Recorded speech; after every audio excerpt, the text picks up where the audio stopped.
Good day, students. Welcome to math.serve.com. In this clip, we're going to be going over polynomials of higher degree. We're going to be finding the end behavior, intercepts, and using the information to generate the graph of the function. The instructions for the example we're going to be doing are as follows. For the given polynomial function, we're to name the polynomial by number of terms and degree. We're then to describe the end behavior using the leading coefficient test and degree. We're to find the maximum number of terms, find the zeros or x-intercepts with multiplicity, find the y-intercept, and then use this information generated above here to sketch the graph of the polynomial function. Okay, so let's say we have the given polynomial function f of x equals x to the fourth minus 8x squared plus 16. Alright, let's start with the first part. We're to name the polynomial function using the number of terms and degree. If we take a look at this polynomial here, we have it has 4 terms and the degree is it has 3 terms, and the degree is 4. So number of terms is 3 and the degree is 4. So what's the name of this polynomial function with 3 terms and a degree of 4? The name is a quartic trinomial. Alright? Or trinomial of 4th degree. Alright, let's move on to the second question. We are to describe the end behavior using the leading coefficient test and degree. So what's the end behavior of this polynomial function that we have here? To do that, we're just going to find some relevant pieces of information. First, let's determine what the leading term is. The leading term is the term with the highest degree. For this polynomial function, the leading term is the x to the 4th term. That's the term with the highest degree. So the leading term, we can write it as 1x to the 4th power. I have the 1 there for a reason. What is the leading coefficient? The leading coefficient is the coefficient of the leading term, and the coefficient here is 1. Now, how does this impact the end behavior? What I care about is the sign of the leading coefficient. The leading coefficient in this case is positive. Okay? Next thing I want to know is the degree. The degree of this polynomial function, we already stated it before, the highest degree is 4, so the degree is 4. And what I care about in relation to the end behavior is the symmetry. Is it odd or even? 4 is an even number. Okay? So what is the end behavior of a polynomial function with a degree of 4 and a positive leading coefficient? We can generalize this for any polynomial that has an even degree and a positive leading coefficient. We know that they all have the same end behavior. What is that? For polynomials with even degree and a positive leading coefficient, what happens is that it rises to the left and it rises to the right. That's basically what the general orientation is going to look like. So let's clearly state what the end behaviors are. So let's start with the left end behavior. The left end behavior can be written using limit notation or using words. Let's use limit notation first. The left end behavior is the limit as x approaches negative infinity. X approaches negative infinity, which is the left end. Okay, So the limit as x approaches negative infinity of the function is positive infinity, which means that it rises. This is rising to the left. So you can write it using this notation, or you can say the function rises to the left. Okay, now how about the right end behavior? If you have a polynomial function with even degree and positive leading coefficients, it's going to rise to the right also. How do you write that? Using limit notation, you have the limit as x approaches infinity, which is the right end in your x-axis. So this is a function axis right here. The limit as x approaches infinity of the function is equal to infinity also. You can write this in verbal format by saying the function rises to the right. Alright, so this is the end behavior of the polynomial function. Alright, next we're going to find the maximum number of terms. Okay, this applies to any fourth degree polynomial function. Okay, so what's the maximum number of terms that any fourth degree polynomial function can have? It's simply the degree minus 1.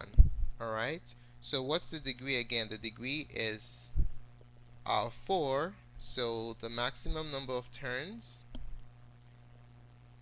is going to be 1 less than that. So that's going to be 4 minus 1, which is 3. Okay, now let's go ahead and find the zeros, or x-intercept. So let's look for the zeros or x-intercept.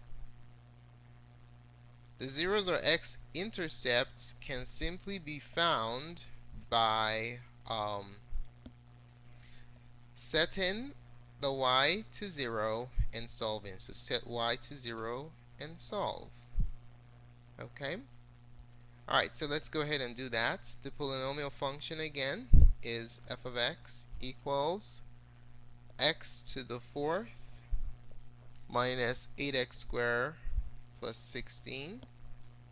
So we set that to 0. X to the 4th minus 8x squared plus 16. This is what y is equal to.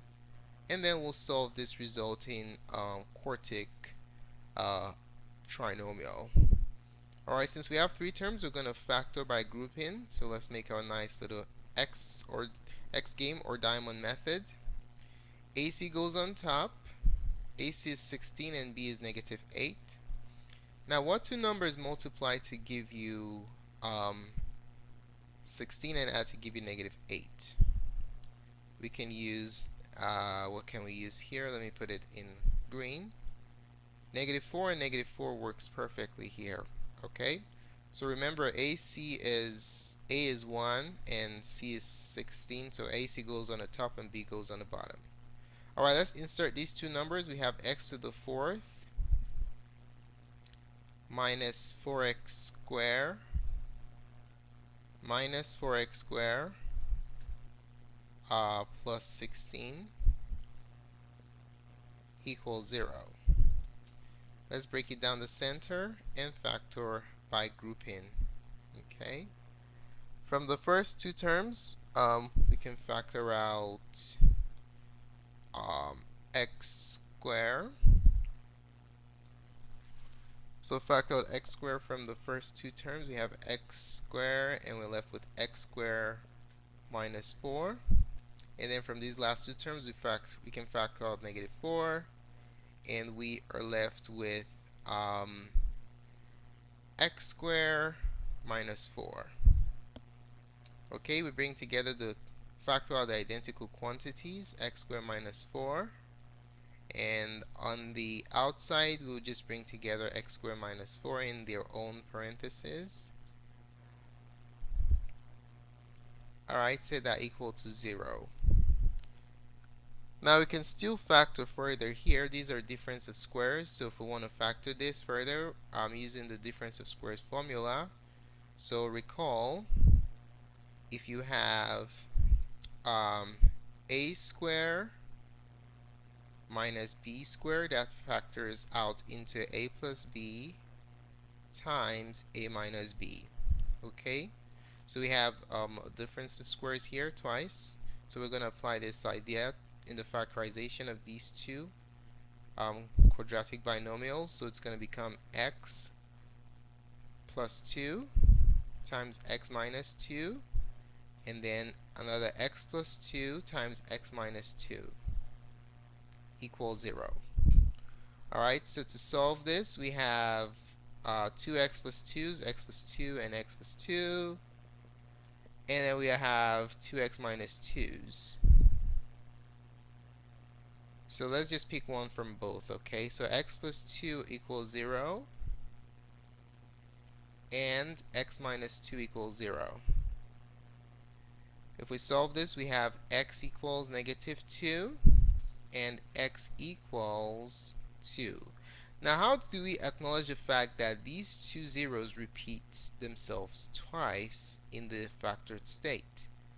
That is where multiplicity comes in, okay? So our zeros are x equals negative 2 with a multiplicity of 2, just basically indicating that this 0 occurs twice in the solution, and x equals 2 with a multiplicity of 2 also.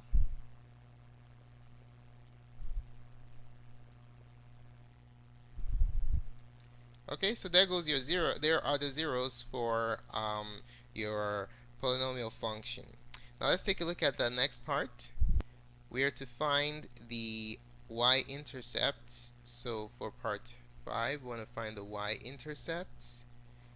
Now to find the y-intercepts, all you have to do is what? Remember, for x-intercepts, we set the y's to 0. So for y-intercept, we're going to set all the x's to 0 and solve the resulting equation. Okay? Alright, so what do we have here? We have the original function, f of x equals x to the 4th minus 8x squared plus 16. So the y-intercept is basically f of 0, so it's going to be f of 0, which is 0 to the 4th minus 8 times 0 squared plus 16. The y-intercept is going to be 16. Alright, now the final part is to sketch the graph of the curve with all the information that we have. Alright, so part 6 is to graph. So part 6, we're to graph. Okay, so let's set up our coordinate system. We'll start off by graphing our intercepts, okay?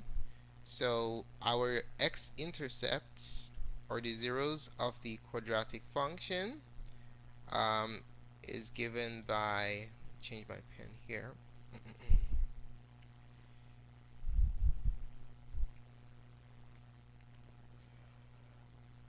Is we have positive 16. Let's not draw this to scale, so let's just say positive 16 is right here. Okay, positive 16 for our y-intercept. This is our y-axis, and then our zeros are 2 and, let me see, I don't remember what it is. Okay, 2 and negative 2. Alright, so let's say based on our scaling, this is 1, and this is 1 right here, and this is 2. So negative 2, and that's positive 1, and that's positive 2. Alright, so let's say we have a 0 here and a 0 there. Alright, now remember, when we were finding the zeros, we had a multiplicity of 2 with those two zeros that we have. Okay, so if we have a multiplicity of 2, how is that reflected or captured in the graph of the function? you have a touch and go situation where you don't cross the um, point of intercept, but you just touch it and you go right back to where you came from, the direction that you came from. Okay, whenever you have even multiplicities, that's the kind of behavior that manifests itself. Alright, so I'm putting my points in green. And then what else do we know? We know that we have an end behavior of rising to the left and rising to the right. So can you see a function that has um, 3 turns, rises to the left, rises to the right, and goes through these intercepts? So just create a sketch. It's not going to be perfect of a graph that meets that criteria. So when I say touch and go, multiplicity of 2, or even multiplicities look something like this.